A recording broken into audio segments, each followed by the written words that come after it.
Olá, tudo bem? Je suis Céline. Je suis née en France, mais j'ai toujours eu la tête au Portugal, mon pays de cœur. Alors je l'ai exploré, je l'ai étudié et aujourd'hui je veux t'emmener en voyage avec moi dans l'intimité d'hommes et femmes d'origine portugaise dont le destin les a parfois embarqués à des milliers de kilomètres de leur terre natale. Des histoires imprégnées de saudade, de courage et d'humilité, comme un héritage aux générations d'après qui continuent d'écrire l'histoire de ce pays. Bonne traversée et à Teja.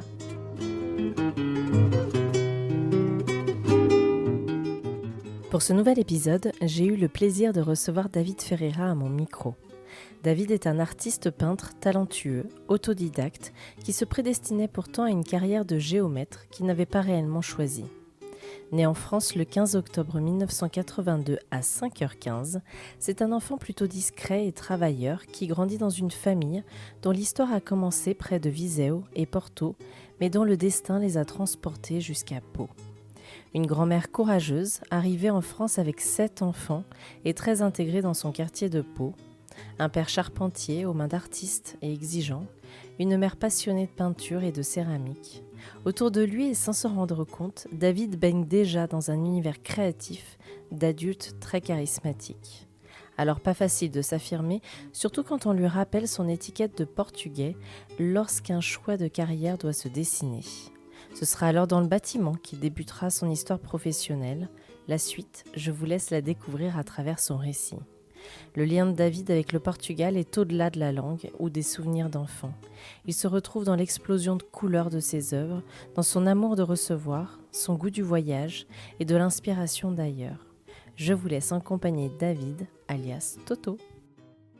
Alors, je suis David Ferreira, alias Toto pour mon univers artistique. Je suis né à Pau, un 15 octobre 1982 à 5h15, exactement. Mes deux parents sont d'origine portugaise. Donc, mon père est né à Viseu et ma mère est née à Porto.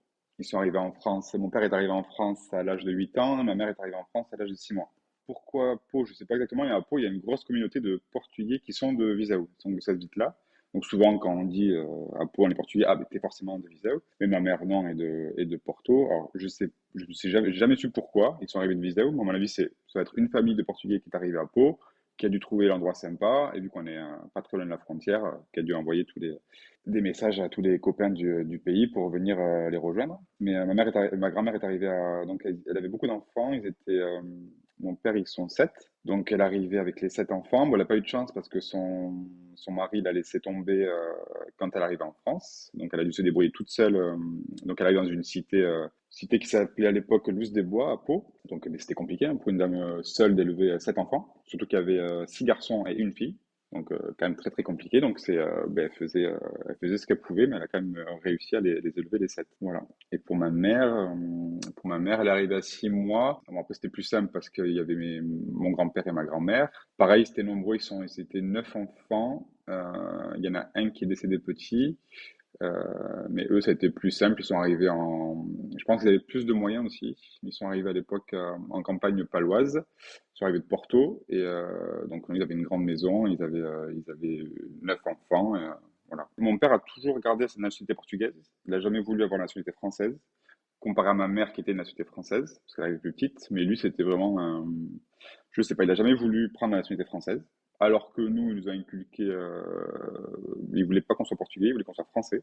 Donc c'est pour ça que malheureusement je le parle pas portugais, parce que petit on arrive dans un petit village, donc ils ont été élevés en cité à Pau parce qu'il n'y avait pas le choix, c'était tous les immigrés qui arrivaient dans des cités. Mais c'était la belle époque où les cités n'étaient pas comme maintenant, c'était pas là du tout la cité. Lui quand il me racontait sa cité, c'était vraiment un beau mélange de toutes les cultures. Et moi, j'ai des très bons souvenirs parce que ma grand-mère y a vécu longtemps, donc j'y allais la voir. J'avais des très bons souvenirs. C'est pas l'image que j'ai maintenant des cités. C'est dommage, d'ailleurs. Mais du coup, après, ils sont partis vite, vite à la campagne parce qu'ils voulaient, pour eux, c'était très important l'éducation et qu'on se mélange vraiment au français. Donc, et c'est ce qu'ils ont réussi parce que moi, je me sens, j'adore le Portugal, j'adore mes racines parce que j'y vais souvent, enfin, j'y vais pas assez souvent, mais j'y suis allé souvent petit, parce ma grand-mère avait des maisons au Portugal, parce qu'elle était issue d'une grosse famille qui avait un domaine au Portugal, mais là, alors j'aimerais un jour faire l'arbre généalogique, parce que j'ai pas le temps, mais j'aimerais bien le faire un jour, mais je crois que j'ai un arrière-grand-père qui avait un gros domaine de vin, Et après, c'est les enfants qui ont tout délapidé et qui n'étaient pas du tout gestionnaires. Et par contre, ma grand-mère avait quand même hérité de nombreuses maisons à Viseu, justement. Mais elle était au centre de Viseu, bon, de la ville de Viseu. Donc, elle vivait dans une petite cité, mais elle préférait vivre dans la misère en France, mais savoir qu'elle avait des maisons au Portugal. Ça, j'ai jamais compris. Mais il y a beaucoup de Portugais comme ça, qui ont des grosses maisons au Portugal, mais en France, par contre, ils sont dans un HLM. Et je lui disais, mais pourquoi mamie, tu vends pas les maisons et tu vis dans une belle maison en France? Et non, elle, c'était très important de laisser l'héritage aux enfants d'une maison au Portugal. Voilà. C'est l'héritage qu'elle avait de son arrière-grand-père. Son grand-père, ses parents avaient tout gaspillé, mais par contre, ils avaient quand même gardé les maisons. Ma grand-mère, elle a toujours habité en France. Elle partait souvent au Portugal. Elle partait souvent, parce qu'elle avait la maison là-bas. Même si là-bas, c'est un quartier en fait où bon, elle était très très connue. Hein. C'est un quartier qui s'appelle Pobra da Braves à Viseu. Et bon, elle était très connue dans le quartier, comme elle était connue dans son quartier à Pau, parce que c'était vraiment une femme de caractère. Elle était connue par le maire de Pau. Voilà, elle revendiquait beaucoup de choses. C'était la femme de ménage de tout le quartier. Elle faisait toutes les cages d'escalier, les trucs, mais elle avait vraiment un fort caractère. C'est un peu comme la dame de café d'un petit village. Voilà, elle était assez imposante. Et elle avait vraiment un gros caractère. Elle s'appelait Maria. Donc, ma grand-mère Maria est connue à Luz des Bois. Mais en bien, hein.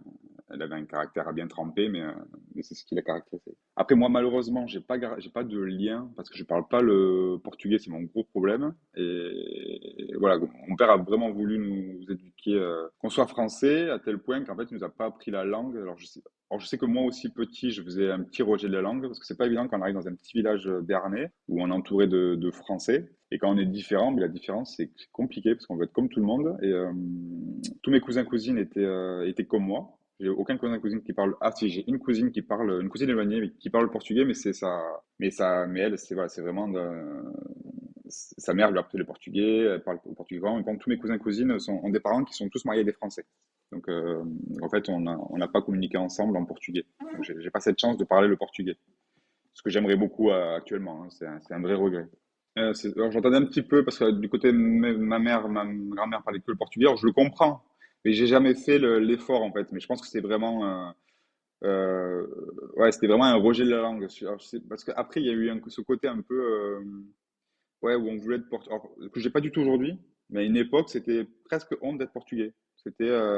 Et c'est la France qui veut ça aussi un peu. Hein. C'est il y avait l'étiquette du portugais, voilà, qui est soit maçon, qui est femme de ménage, euh, mais ce qui est pas vrai parce que je pense, enfin, voilà, je pense qu'au Portugal, on n'est pas tous maçons ou femmes de ménage. Ce serait compliqué de faire vivre un pays en étant maçon et femme de ménage. Mais je pense que le français a du mal à comprendre qu'un portugais peut être avocat. Mais ça, je le revendique. Et c'est ce qui m'énerve un peu, c'est qu'à chaque fois qu'on m'interviewe, des gens me demandent.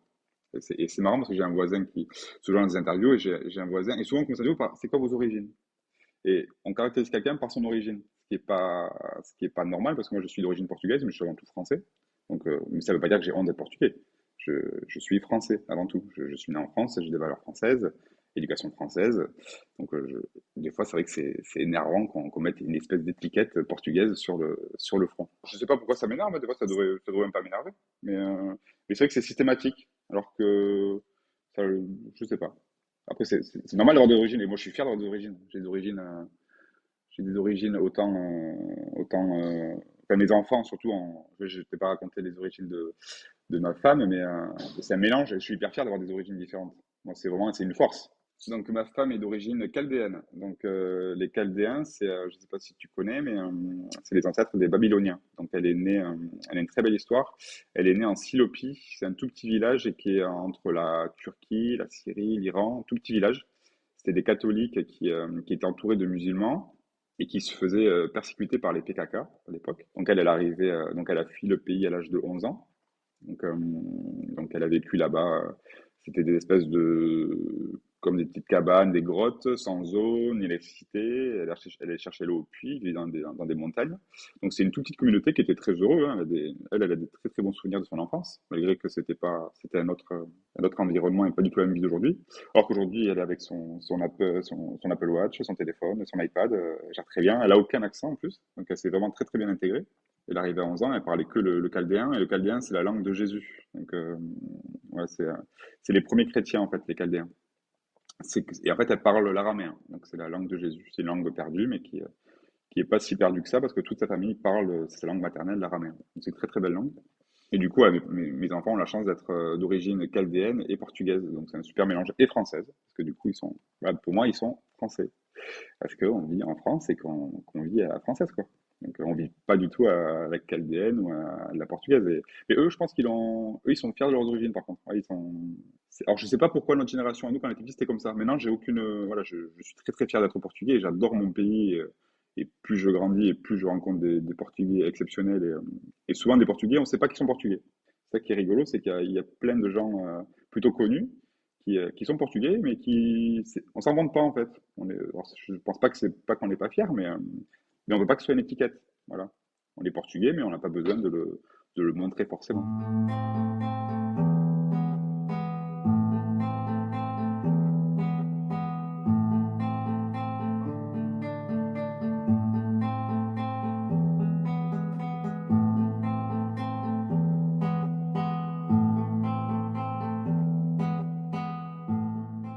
Mon enfance au Portugal, c'était déjà la route, c'était très long.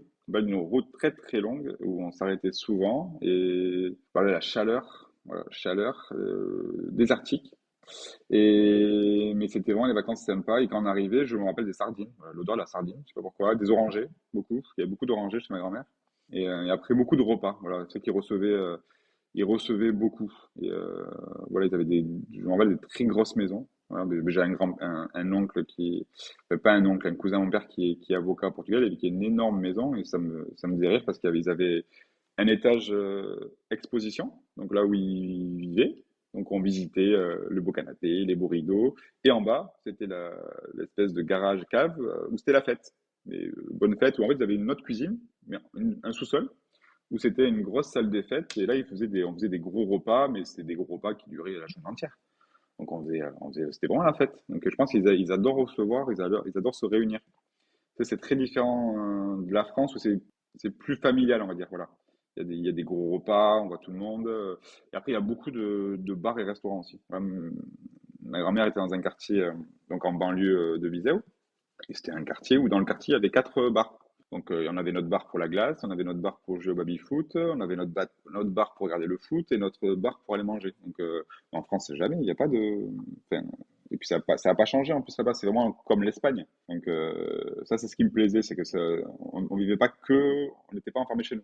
On sortait beaucoup, beaucoup dehors. Et ça, c'est ce qui me plaisait. Et c'est ce que j'adore. Je suis pas loin de l'Espagne, donc je vais souvent en Espagne, et c'est ce que j'adore en Espagne aussi. C'est le côté où on vit dehors et pas enfermé, ben, un peu comme à Paris, quoi. Enfin, moi, je suis pas sur Paris, mais j'aime Paris pour ça, c'est que les gens sont beaucoup dehors. Alors que nous, ici, on est beaucoup tous, pour nous, on reçoit beaucoup, on adore recevoir des amis, mais on est quand même plus chez nous que dehors, quoi. Avant le Covid, on voulait partir vivre au Portugal. Alors, je sais pas pourquoi. Pourtant, j'ai pas. Mon père, je pense, m'a donné le goût du voyage. J'adore voyager. Donc, avant mes 30 ans, j'ai pas trop voyagé parce que j'ai peut-être pas le temps ni les moyens. Et depuis qu'on a 30 ans avec Esmer, ma femme s'appelle Esmer, et on voyage beaucoup. Donc, c'est vraiment c'est notre moteur. Voyager, c'est notre moteur. Et si on peut pas, on peut pas. Mais si on fait une bonne année, on fait un gros voyage par an parce que on trouve ça important pour les enfants, pour nous, et puis même pour moi, pour la créativité, c'est hyper important de voir autre chose. Et je pense que mon père m'a donné le goût de voyage. Alors lui n'a pas forcément beaucoup voyagé, mais il nous faisait beaucoup voyager par les documentaires. Il était fanat de documentaires de voyage, de livres de voyage. Et donc il adorait les voyages, mais je pense que bon, c'est financièrement, il pouvait pas forcément. Mais je pense il aurait beaucoup voyagé. Et donc avant le Covid, on avait pour projet de partir vivre à Lisbonne. Lisbonne ou Porto. Et je pense qu'on le fera un jour. Je pense qu'on partira un jour vivre là parce que j'ai encore énormément de clients qui vivent à Lisbonne ou Porto et pas forcément portugais, même des Français, mais des fois des Portugais qui sont comme moi d'origine portugaise et qui ont eu envie de repartir à vivre au pays. Oui, mais ça me tenterait beaucoup. Ouais. C'est une expérience qui me dirait. Après, je sais pas si on le fera, parce que ce qui me bloque, c'est par rapport à mon métier. Moi, je suis artiste peintre, et puis en France, je me suis fait ma réputation. Et si je pars au Portugal, je repars à zéro, et j'ai contacté quelques artistes portugais, mais je sais pas si au Portugal, l'art est aussi important qu'en France. Alors, je pense qu'il y a de l'art, mais je parle dans le niveau commercial. Ouais. Est-ce qu'il n'y a pas beaucoup d'événements sur l'art et comme en Espagne, hein. Il y en a très peu par rapport en France où il y a quand même un gros marché. Donc c'est le seul truc. Sinon, je pense qu'à la retraite, on partira, peut-être pas y vivre, hein, mais peut-être que j'hériterai de la maison de mon père et peut-être qu'on pourra y partir. Mais j'aimerais un jour ouais, partir au moins 6 mois, un an, vivre un peu au Portugal et voilà, connaître un peu ce pays que je connais pas forcément en fait, que je connais que en vacances, mais c'est pas le vrai Portugal.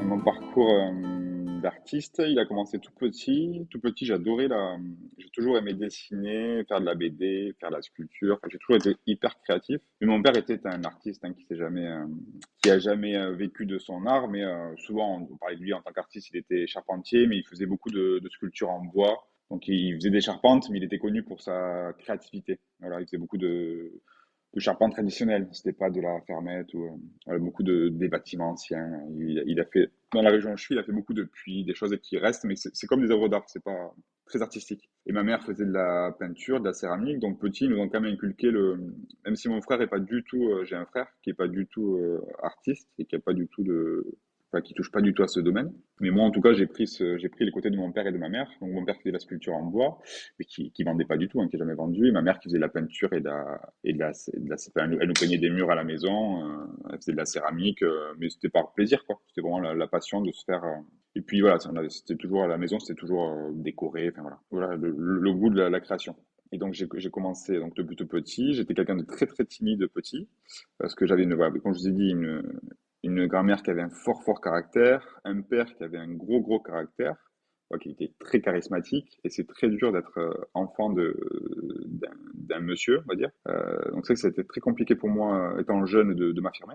Alors, j'étais beaucoup dans mon agenda à gribouiller, à dessiner, à faire des dessins. Je faisais beaucoup de mangas, de BD. Et je savais vraiment pas quoi faire. Mon père était charpentier, ma mère était sa secrétaire. Et donc, je ne voyais pas du tout. Enfin, moi, mon père nous obligeait à travailler avec lui depuis que j'avais, je sais pas, j'avais 10 ans. Donc, je nettoyais les chantiers. Donc, vraiment, niveau éducation, voilà, on nous a beaucoup appris qu'il fallait travailler. Donc, on a beaucoup travaillé de suite. Donc, c'était pas des gros boulots, mais on l'aidait souvent à nettoyer les chantiers, l'aider sur les chantiers. Puis, je suis quelqu'un de très fin. Donc, mon père était très molosse. Donc, j'étais pas du tout, donc il fallait l'aider à porter des poutres. C'était pas du tout mon truc. Ça m'a un peu dégoûté. Et donc, je pense qu'il rêvait que je fasse, voilà, que je sois un footballeur professionnel ou que je sois charpentier. C'était pas du tout mon délire. Donc, ça a été compliqué de lui montrer que j'étais pas comme lui. Donc, j'étais pas du tout comme lui. Donc, voilà. Et puis, c'est quelqu'un j'ai pas eu la chance d'avoir des parents qui me poussaient à faire des études. Donc, c'était pas dans leur éducation. Voilà, je pense que eux, leurs parents, ils étaient trop nombreux. Donc, c'était hors de question de faire des études. Donc, il fallait qu'ils travaillent tôt. Et du coup, mais comme moi, je suis aujourd'hui où je pense déjà à ce que va faire mon fils, ben, lui, il pensait déjà à quand j'allais m'arrêter. Voilà. Donc, c'était, t'auras fini quand? Donc, tu fais quoi? T'auras fini quand? Alors, je sais pas pourquoi, mais ils voulaient qu'on rentre vite dans la vie active et c'était pas dans leur truc qu'on fasse des études. Alors que moi, je rêvais de faire une école de beaux-arts, je voulais être architecte à un moment donné. J'avais fait, mais à côté de ça, ma mère m'inscrit dans des stages. J'avais fait un stage de céramique, j'avais fait un stage chez un architecte, j'avais fait un stage. Je pense qu'elle le voulait, mais bon, elle était quand même, mon père, voilà, était quand même très présent et donc c'était très compliqué de. Et puis j'ai rencontré une prof d'orientation exceptionnelle qui que j'ai vue en troisième, en quatrième ou troisième, je sais plus. Et donc voilà, donc je lui ai dit que j'adorais le dessin bâtiment. J'avais pas des super notes, mais j'étais dans la moyenne.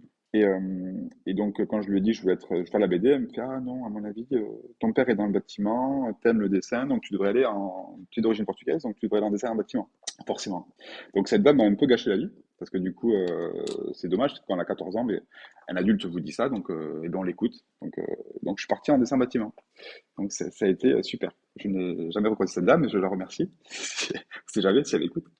Et donc là, c'est bien encore l'étiquette portugaise qui marque bien. Et moi, je voulais vraiment faire les beaux-arts, donc je n'ai pas fait les beaux-arts, j'ai fait du dessin en bâtiment. Donc je suis parti en BEP construction de topographie. Après, j'ai dévié en bac génie civil. Donc, j'ai étudié ce que je voulais pas faire à la base du bâtiment, mais j'en ai fait. Sauf que c'était plus dans les bureaux. Donc, vu que je suis très bosseur, mais j'ai bossé. J'ai eu mon BEP, mon bac. Je voulais partir en BTS, mais j'ai fait des entretiens pour un apprentissage. Et en fait, je pense que j'étais tellement appliqué que j'ai trouvé un patron qui voulait m'embaucher direct. Et vu que derrière, j'avais mes parents qui me poussaient à vite arrêter les études et à travailler, j'ai dit, bon, ben, je vais travailler en tant que géomètre. Donc, j'ai travaillé en tant que géomètre, mais à l'âge donc, toujours à côté, je dessinais. Je dessinais. Donc, quand j'ai commencé à travailler en tant que géomètre, j'avais 20 ans. Et à côté, je dessinais et j'avais une bande de copains qui, à l'époque, étaient fans de tuning. Alors, c'était la grosse mode de l'époque. Mais moi, je n'aimais pas ça du tout. Donc, j'avais pas de voiture tuning comme eux. Par contre, ils avaient des voitures qui étaient un peu délabrées. Et du coup, l'intérieur, il était souvent tristoun. Donc, je prenais des Posca et ils me disaient, ah, fais-nous un dessin. Donc, j'ai dessiné l'intérieur des voitures. Donc, c'était très particulier parce que c'était des voitures avec des ailerons et tout ça. C'était l'époque Joe Tuning. Donc, mais moi, ce qui était rigolo, c'est que je pouvais dessiner à l'intérieur et sur les capots. Et ils me disaient, ah, mais t'es trop fort et tout, c'est trop bien ce que tu fais et tout. Donc, à mes 20 ans, ils m'ont fait la surprise. Ils m'ont acheté la petite panoplie du petit Picasso. Donc, ils m'ont acheté des toiles, un chevalet, un tabouret, des pinceaux, de la peinture. Et en fait, grâce à eux, j'ai fait mes premières toiles à 20 ans. Donc ils m'avaient acheté tout ça, mais en contrepartie, je devais leur faire des toiles. Donc j'ai commencé à faire des toiles. Et vu que j'étais géomètre, eh ben, c'était beaucoup à base de formes géométriques. Donc forcément, enfin, finalement, mon parcours, c'est pas très grave parce que j'ai été géomètre, mais en fait, ça m'a servi parce que ça m'a, dans les proportions, dans la dimension. Et en fait, finalement, ça m'a servi, même si ça m'a pas plu du tout, parce que j'ai vraiment passé, j'ai été géomètre de 20 à 27 ans et c'était affreux parce que ça me plaisait pas du tout et c'est horrible d'aller travailler avec la boule au ventre. Mais à côté, justement, pour pallier à ça, je peignais, donc grâce à mes amis, là, j'ai commencé à peindre et puis ça a eu de fil en aiguille, et bien, j'ai fait pour les copains, puis les parents des copains, puis les amis des parents qui ont voulu m'en acheter. Jusqu'à un jour où, je sais pas, donc j'ai commencé à peindre à 20 ans, vers 22-23 ans, je suis passé devant une boutique à Pau, c'est une boutique de déco. Alors, toujours, je confonds, je sais plus si c'est une boutique de déco chez un architecte. Il y avait une petite pancarte avec cherche artiste. Et donc, je suis rentré tout timide dans la boutique avec une toile. Et le monsieur était super gentil, j'étais tout jeune. Et il m'a dit, c'est super ce que tu fais, il faut vraiment le montrer et tout. Et je lui dis, ouais, mais je sais pas comment le montrer, mais donne, je le mets dans la vitrine. Et moi, j'étais tout fier, j'ai l'impression que j'ai exposé au Louvre. C'était dans la vitrine, c'est super bien, quoi. Donc, il me met le tableau, c'était un truc très, très géométrique avec des lignes, il était orange, rouge et blanc. Et du coup, il met dans la vitrine et 2 jours après, il vend. Donc, pour moi, c'était énorme. Je me dis, mais ça veut dire que ce que je fais, ça peut être potentiellement un métier, c'est con, mais l'argent fait que ça donne une autre dimension à ce que je faisais. Parce que c'était pas que pour faire joli, c'est-à-dire que des gens étaient prêts à donner quelque chose pour l'avoir chez eux. Donc ça m'a vraiment rassuré et c'est là où je me suis dit, bon, ben, je vais continuer. Donc j'ai continué à exposer dans ce lieu. Puis j'ai continué à trouver d'autres lieux. Donc j'ai exposé dans des petites boutiques, des cafés, des restos. Et puis de Pau, c'est parti à Biarritz. C'est parti à Biarritz, puis à Bordeaux, puis à Toulouse. Et donc là, j'avais 23 ans. Donc j'ai fait pas mal d'expos. J'ai fait un premier vernissage dans un lieu, c'était un lieu où il faisait beaucoup d'événements. Et j'ai fait un premier vernissage. C'était énorme. Il y avait vachement de monde. Et en fait, en tant qu'artiste, on prend confiance en soi parce que la famille, les amis, ça compte pas trop parce qu'ils vont nous dire que c'est bien, mais on ne sait pas si c'est juste pour nous faire plaisir ou si c'est vraiment bien. Donc là, il y a eu un gros événement, et là, ça m'a fait tilt. Mon père est venu, mais ça l'a un peu traumatisé parce comme je disais, c'est mon père, il avait beaucoup de caractère, beaucoup de charisme. Et le fait que en fait, je pense que j'ai fait ce qu'il aurait aimé faire, sauf que lui le voulait tellement qu'il n'a pas pu le faire. Et moi, j'ai jamais voulu ça. C'est pas quelque chose que je souhaitais. Donc ça m'est tombé dessus. J'ai jamais imaginé travailler là-dedans, en fait. Mais si j'imaginais un jour travailler là-dedans, c'était dans mon atelier caché, mais en fait, quand ça m'a vachement dévoilé, enfin voilà, le fait de faire des événements, mais je me suis vachement ouvert, et du coup, ça m'a vraiment dévoilé. En fait, je pense que quand j'étais géomètre, j'étais pas moi, parce que ça me plaisait pas, et là, ça m'a vraiment ouvert sur un autre monde, et du coup, c'est pas, je suis pas, ouais, je suis vraiment devenu qui je suis aujourd'hui. Et du coup, pour mon père, c'était assez traumatisant, moi, je pense, de voir ce que lui aurait aimé. En même temps, je pense qu'il était fier, mais c'était compliqué pour lui de voir quelqu'un de timide devenir c'est comme un papillon voilà, ouais, je sortais ma coquille et je me suis. Ouais, ça a été très bizarre. Donc voilà, et qu'est-ce que je voulais dire d'autre? Donc voilà, j'ai fait un vernissage. Bah, après, de fil en aiguille, j'ai fait. Plus je faisais expo, plus je prenais confiance en moi. Donc on fait au départ dans ma petite ville. Après, je me suis ouvert sur l'extérieur. Et plus ça allait, plus je prenais confiance en moi. Et plus j'ai aimé ça. Parler de. Parce que ce qui est pas bien quand un artiste, c'est de savoir peindre, c'est une chose. Être créatif, c'est une chose. Mais d'en parler, c'en est une autre. Donc il faut savoir se vendre et c'était vraiment une vraie formation. Et à mes 27 ans, j'ai voulu organiser un petit marché de créateurs En fait, j'ai vécu dans un petit village qui s'appelle Kobioslos au-dessus de Pau. Et quand j'étais petit, la cantine de l'école, c'était le petit bar-restaurant du village. Et donc j'ai organisé par hasard, hein, elle s'appelait Kinou, c'est une dame qui connaît depuis que je suis tout petit, qui est adorable, et qui m'a dit, ah, organise-moi un marché de créateurs. Donc je lui ai fait un petit marché de créateurs avec quelques artisans d'art, des artistes, et du coup j'invite des gens, dont une dame qui s'appelle Esmer. Et avec un prénom comme ça, je me suis dit, oh, Esmer, c'est une mamie, ou je sais pas, je pensais pas que c'était. Et il y avait aussi une amie aujourd'hui qui s'appelle Sophie, qui faisait des meubles en carton à l'époque, maintenant qui est graveuse, qui était là. Donc c'était il y a 15 ans. Et du coup, j'ai invité Esmer, et là, ben, on se rencontre. Elle faisait des bijoux à l'époque. Elle était fleuriste, elle faisait des bijoux. Et donc on se met à côté, et là, c'est coup de foudre, et depuis, on s'est plus lâché. Donc c'est vraiment rigolo, et grâce à elle, du coup, voilà, ça vraiment. Juste après ça, eh bien, ça allait très très vite. On s'est mis ensemble, on a aménagé ensemble. Elle ouvrait une boutique de fleurs à l'époque, donc qui était au centre-ville de Pau. Et c'était quoi, un mois après l'exposition. Et elle m'invite dans sa boutique, et moi, je cherchais un atelier. J'avais trouvé un local pour un atelier. Et j'allais le louer, mais elle me montre sa boutique. Elle me dit, bah, écoute, moi, c'est ma partie à moi. Et derrière, il y a une partie, si tu veux, tu viens et tu fais ton atelier. Je trouve ça super. Et à l'époque, c'était pas trop, peut-être sur Paris, mais à Pau, de faire des mélanges comme ça, c'était pas trop vu. Donc, on avait fait une boutique où elle mélangeait la fleur et l'art. Du coup, on faisait un peu concept store. On avait boutique fleurs, enfin, la boutique de fleurs. On a exposé des artistes et j'avais mon atelier derrière où je peignais. Donc, je peignais au milieu de fleurs. C'était hyper sympa. Donc, on a eu la boutique pendant 2 ans. Du coup, les fleurs, mais ça marchait. Elle faisait beaucoup d'événements et tout, mais c'était quand même plus compliqué. Et finalement, les tableaux prenaient le dessus. Donc on vendait beaucoup de tableaux dans la boutique. Et parce que les gens, ça les interpellait, ils trouvaient ça hyper bizarre d'avoir des tableaux dans une boutique de fleurs. Ils voyaient Esmer faire des bouquets, moi derrière en train de peindre. Il y avait un bon mélange. Et on faisait déjà des événements, on faisait des vernissages. Voilà, on commençait à vraiment aimer ce côté événementiel. Ça nous plaisait beaucoup. On nous a proposé une expo, c'est une association portugaise de Laurent, ça a un rapport avec le Portugal, qui nous a proposé de faire une expo à Porto Demos, c'est à côté de Lisbonne. Et ça a été le déclencheur parce qu'on a commencé, on faisait des expos à Bordeaux, à Toulouse, on commençait à bouger et ça devenait de plus en plus compliqué avec mon boulot de géomètre parce que j'avais commencé donc du coup à 20 ans géomètre dans un cabinet d'expert géomètre. Après non, je travaillais pour EDF au début. Après j'ai bossé dans un cabinet de géomètre et après à 27 ans j'étais dans une grosse boîte de travaux publics où j'étais le seul géomètre donc j'avais un très bon poste parce que bon j'aimais pas ça mais vu que je suis très bosseur, j'arrivais à monter les échelons et à faire bien mon travail. Et du coup, j'ai voulu être là, donc j'étais dans la boîte de travaux publics et là, à un moment donné, à 27 ans, je me suis dit, mais qu'est-ce que je fais? Les tableaux commençaient à vraiment prendre le dessus sur le travail et j'avais plus de temps je peignais la nuit. Je peignais la nuit et le jour, j'allais travailler en botte sur les chantiers à planter le piquet et au bureau.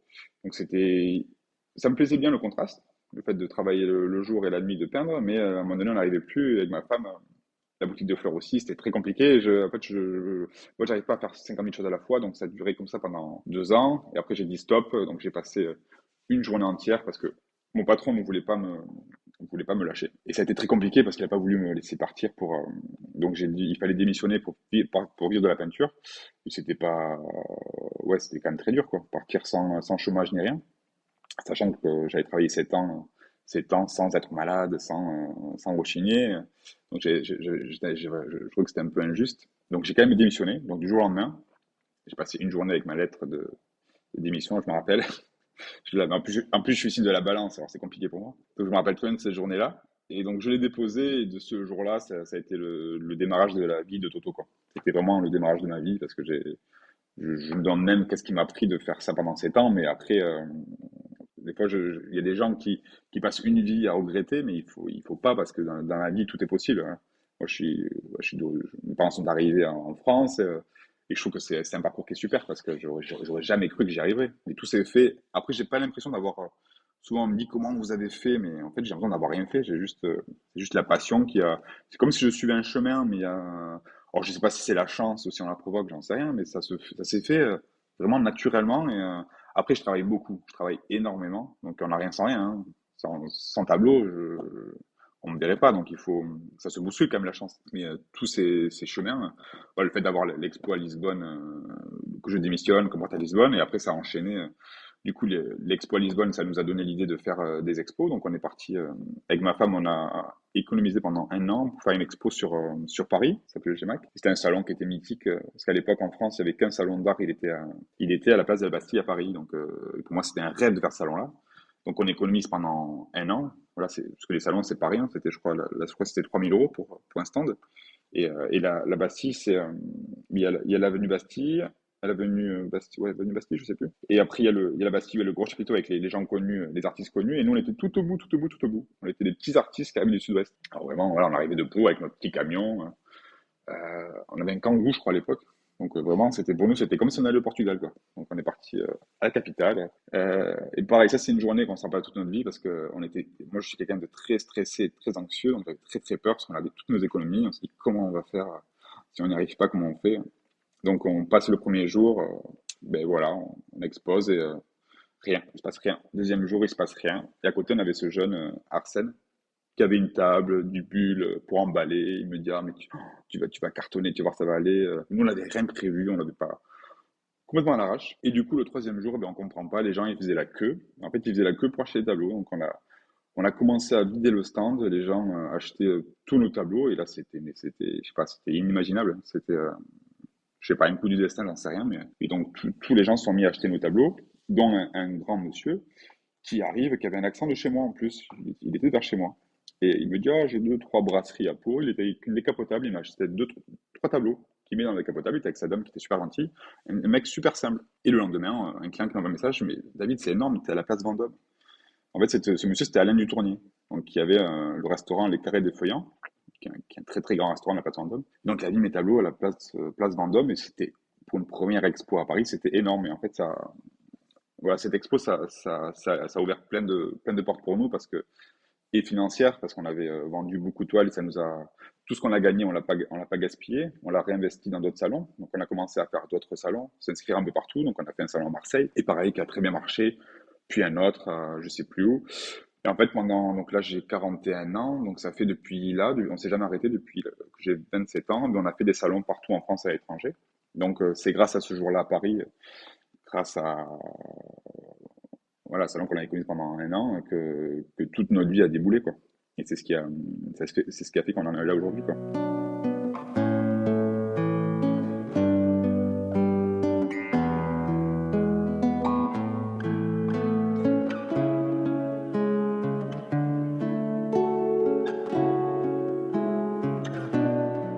Ce qui m'inspire, moi, c'est la vie en général. Je veux dire, pour être inspiré, il faut vivre. Si je ne vis pas, je suis pas inspiré. Je ne peux pas passer toute ma vie dans l'atelier, sinon il faut voir des choses, il faut voyager. Enfin, vraiment, vraiment, le truc, c'est le voyage, les gens, beaucoup les gens. Il faut rigoler, faire des apéros, faire la fête. Ouais, faut vivre. Si je vis pas, j'ai pas d'inspiration parce que moi, je fais ce qui m'arrive. Donc, à la base, c'était que des formes géométriques parce que j'étais géomètre. Donc, ça allait très bien. Après, j'ai rencontré ma femme, donc ma vie est devenue figurative. Donc, j'ai voulu faire des personnages tout est parti de tableaux pour ma chambre, enfin pour notre chambre. J'ai voulu faire moi et ma femme sur un tableau. Donc, j'ai fait des formes géométriques, un rond pour la tête, des ronds pour les yeux. Le nez, je voulais faire un plus parce que j'étais très matheux et géomètre, donc j'ai fait un plus. Et en fait, je me dis, en fait, c'est Toto, quoi. On connaît tous Toto, donc j'ai fait la tête à Toto. Je me suis renseigné pour voir s'il appartenait à quelqu'un, et non, il appartient à personne en fait. Il y a eu pas mal de BD, il a été utilisé au cinéma, mais jamais avec pour moi la tête à Toto. Donc j'ai repris ce Toto-là, je lui ai créé un corps, une femme, des amis, une famille, des animaux, et en plus, bon, j'étais assez filiforme, donc à la base je faisais un corps, c'était juste une ligne. Bon, depuis c'est un peu élargi, et du coup c'est devenu Toto, et tout le monde s'est mis à m'appeler Toto, et c'est vraiment devenu tout un univers autour de Toto. Voilà, c'est la Totosphère, la Toto Team. C'est vraiment un univers autour de Toto et mais depuis que j'ai rencontré ma femme depuis 15 ans, je m'amuse autour de Toto. Donc c'est vraiment un côté familial, mais qui peut être. J'aime bien que Toto soit universel. Il n'est pas forcément. Ouais, il a pas de couleur de peau, même si des fois il va être rose, mais il peut être jaune, il peut être orange, toutes les couleurs. Donc c'est vraiment le but, c'est qu'on peut tous s'identifier à Toto. Donc c'est ce qui plaît, c'est qu'il y a un gros côté enfantin, donc c'est quand même très joyeux, mais enfantin assumé. Voilà, souvent j'ai des gens qui me disent ah c'est bien pour une chambre d'enfant. Je dis ben, non parce que les clients ils n'achètent pas mes tableaux pour une chambre d'enfant. Même si j'ai des clients qui achètent des tableaux pour des belles chambres d'enfants, mais c'est plutôt pour un salon, voilà. Donc, mais c'est plus pour un salon, mais voilà, c'est quand même un gros côté enfantin, mais qui reste joyeux. Voilà, c'est un univers qui fait du bien. Quand je dis, c'est pas prise de tête. Quand on vient chez moi, on n'a pas envie de se prendre la tête, à se poser 50 000 questions, c'est juste avoir un coup de cœur, avoir une émotion et avoir le smile. Voilà, ça donne le sourire, ça donne envie de se lever le matin et d'aller bosser. Après, par rapport à mon enfance, je fais beaucoup de perroquets. Mon père était un grand fan de perroquets. On avait beaucoup de perroquets à la maison. Il avait Moi, j'ai eu un perroquet à mes 15 ans qui était très coloré, qui était tout petit et qui était en liberté totale. Il était dans ma chambre. J'ai grandi avec des perroquets, en fait. Et mon père adorait les perroquets du Gabon, qui n'étaient pas très colorés. Sont tout gris, avec une queue rouge. Et ils parlent beaucoup. Voilà, ils chantaient la Marseillaise. Ils parlaient autant français que portugais. Et donc, je fais beaucoup de perroquets sur mes tableaux. Après, référence au Portugal, non, mais souvent, je dis que c'est dans le sang. Je pense que je sais pas, moi, quand je pense Portugal, je pense couleur. Et après, mon père m'a toujours dit qu'on avait, alors je sais pas si c'est vrai ou pas, et qu'on avait des origines aussi brésiliennes. J'ai un arrière-grand-père qui vivait au Brésil, mais c'est comme une légende, parce que j'ai jamais su si c'était vrai ou pas. Donc, il faudrait que je fasse des recherches. Parce que mon père racontait beaucoup de choses et on sait jamais ce qui est vrai.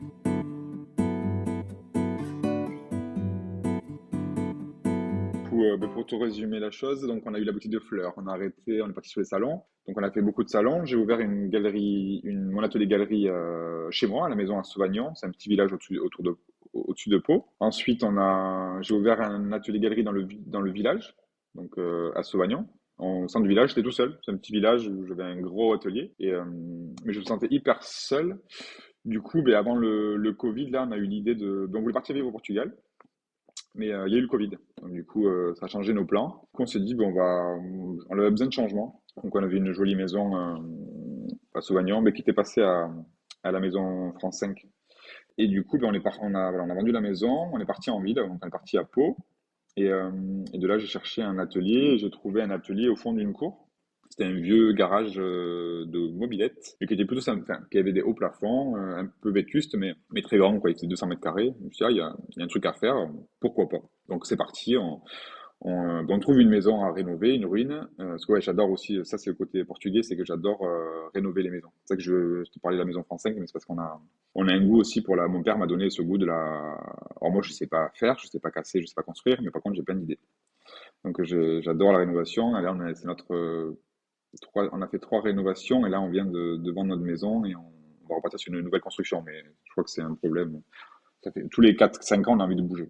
Donc, euh, donc on a fait cette rénovation, on a trouvé le local à la cour et du coup j'ai rencontré mon voisin antiquaire avec qui ça a bien matché, Charles Labonne. Mais du coup c'est pareil, c'est une rencontre, hein, parce que la vie je pense c'est vraiment des rencontres. Et du coup ça a bien matché, un artiste et un antiquaire dans cette cour. Et vu qu'il y avait plein d'autres locaux vides, donc on s'est dit mais pourquoi pas donc on agrandisse quoi. Donc il y a un autre antiquaire qui est arrivé. Donc c'est Charles au début qui a investi. Et après, pendant le Covid, il y avait un bâtiment dans la cour qui était abandonné. Et on l'a acheté à deux. Et du coup, on a créé 6 locaux de plus. Donc il y avait déjà 6 locaux, mais ça se transformait en 12 boutiques. Et du coup, on a commencé à louer à des artisans d'art, à des créateurs, à des antiquaires. Donc en tout, là, maintenant, il y a un salon de thé, 4 antiquaires. Ma femme a ouvert une friperie. J'ai mon atelier galerie, mais j'ai aussi ouvert une galerie d'art où je présente d'autres artistes. Après, il y a un atelier de gravure, un atelier de céramique, un tatoueur et un prothésiste ongulaire. Donc c'est hyper cool parce que du coup, ça crée vraiment tu vois, quand on parle Portugal, on parle petit village, l'ambiance et tout, mais là, je retrouve cette ambiance-là où c'est vraiment un petit village. Et bien, du coup, ça a pris. Et du coup, on gère ce lien avec mon pote antiquaire et on fait beaucoup d'événements. Voilà. Moi, j'adore l'événementiel parce que du coup, j'ai vraiment pris goût à ça et ça fait 20 ans que je fais de l'événementiel et c'est vraiment devenu. Ouais, j'adore ça. C'est hyper sympa et je trouve que ça donne de la vie.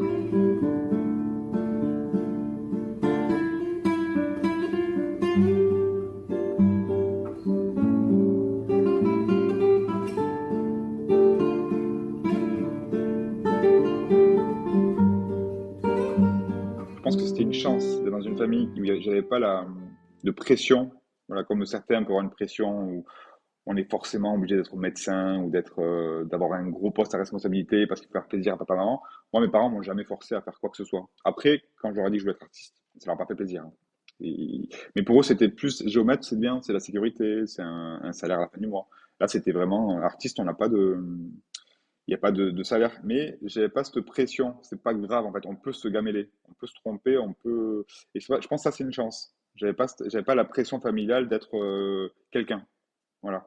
Alors après, par contre, ça a été compliqué. Quand on le devient, ça a été, voilà, c'est vraiment un gros choc quand même, parce que je suis devenu très timide à quelqu'un. Donc ça, c'est plus ça qu'il faut arriver à un truc. Par contre, j'avais pas la pression de me dire il faut être quelqu'un. Voilà, il fallait juste être travailler. Voilà, c'est ça, surtout le travail. travailler et prouver qu'on n'est pas un feignant et qu'on reste pas à la maison sans rien faire. Et ça, j'ai aucun. Dans la famille, on est tous comme ça. On est tous, ils ont tous un travail, or bon ou pas bon, hein, mais ils ont tous un travail, ils gagnent leur vie. Il n'y a pas de, on n'est pas en arrêt maladie tous les 2 mois. Et c'est pas dans la culture portugaise en tout cas. Il faut avoir un travail. Et ça, je pense que c'est une chance d'avoir eu cette éducation-là. En tout cas.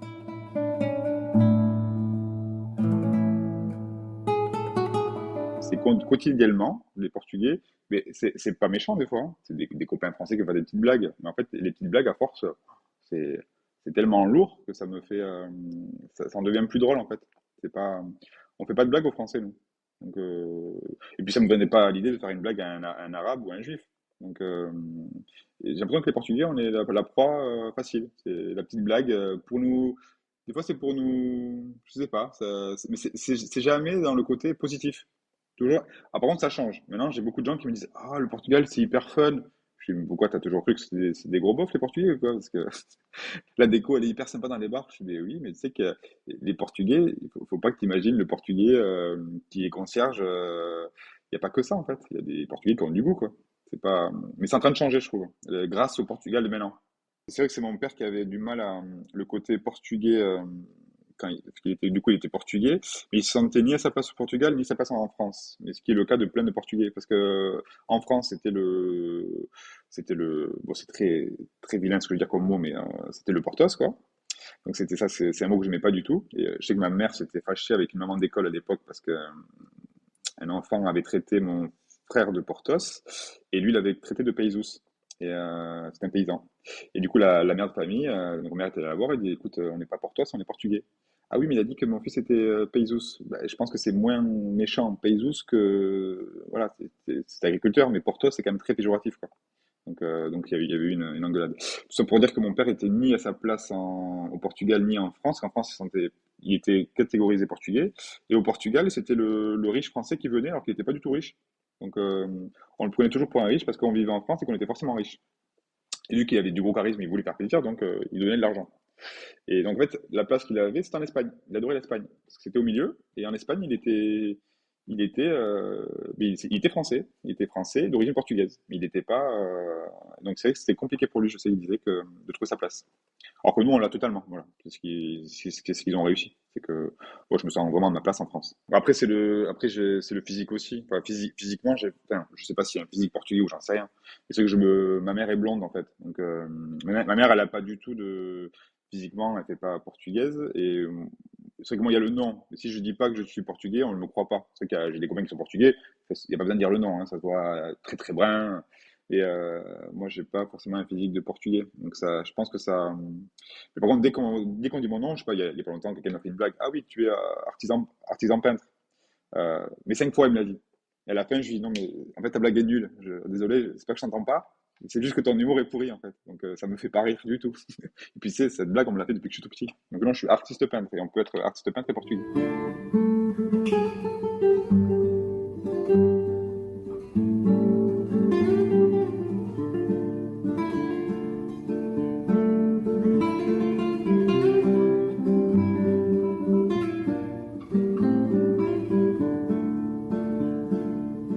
Il faut dire que c'est que ouais, c'est quand même grâce à 2 familles qui ont quitté le Portugal pour la France que j'ai cette vie-là. Donc, je sais pas quelle vie j'aurais eu si. Et ma femme, c'est pareil. Donc, on sait pas comment on aurait été, qu'est-ce qu'on aurait fait, mais j'ai quand même eu la chance d'avoir cette. C'est pour ça que j'aime la France pour ça. C'est qu'on a la chance en France de.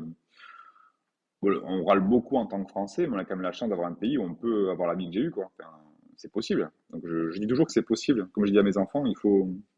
Bon, ils sont petits, hein, j'ai Arsène qui a 7 ans et Léo qui a 11 ans, mais qui gagnent de l'argent, c'est une chose, mais c'est vraiment qu'ils aient un boulot qui leur plaît. Voilà, avoir une vie où on s'épanouit, parce qu'on ne s'épanouit pas avec de l'argent, on s'épanouit avec une passion, un boulot qui prend aux tripes. Et même si je fais beaucoup, beaucoup d'heures, ma femme râle beaucoup parce que je fais vachement d'heures, je suis pas aux 35 heures, hein, parce que c'est pas possible d'être artiste aux 35 heures. Mais je travaille beaucoup, mais c'est un plaisir de travailler, quoi. Je me lève le matin, j'ai le smile d'aller travailler. Alors, j'ai pas le temps, parce que j'ai 56 000 vies dans une vie. Mais ouais, je pense que j'ai la chance d'avoir des grands-parents qui ont fait le pari fou de venir vivre en France. Et je pense que enfin voilà, je pense qu'ils m'ont poussé plus ou moins. Je me dis que c'est tout mon héritage qui a fait que j'ai eu la force de me battre pour y arriver, quoi. Et même si j'ai l'impression que ça a été facile, mais je pense que je le mérite quand même. Voilà. Merci David de m'avoir accordé ta confiance et d'avoir accepté de nous dérouler le fil de ton parcours. Un grand merci aussi à Fernando pour la mise en contact. N'hésitez pas à suivre l'aventure de David et la Toto Family sur les réseaux sociaux. Tous les liens sont dans les informations de l'épisode. J'attends également vos retours sur ce premier épisode de la saison 3. Pensez à partager l'épisode et à ajouter des étoiles sur toutes les plateformes de podcast. À tes brèves!